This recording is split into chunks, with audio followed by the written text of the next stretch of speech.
A VIBRO-IMPACT. You know, it just like, Cam showed it to me and it looked bigger. But I guess Cam is a small man.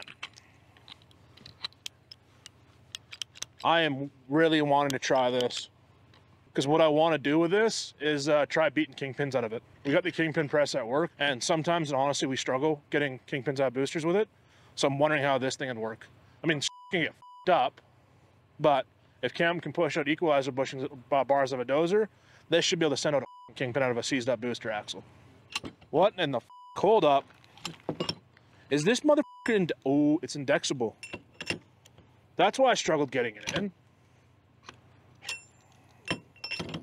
One thing it would be nice if Mueller could do is make it so that you can also walk these around too, like with a wrench or something, just to be able to fucking like get rotation on it, like so you can beat multiple different sides.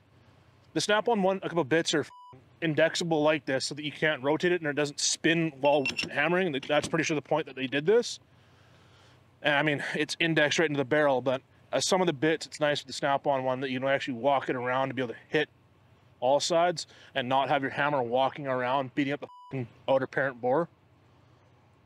Done that once or twice.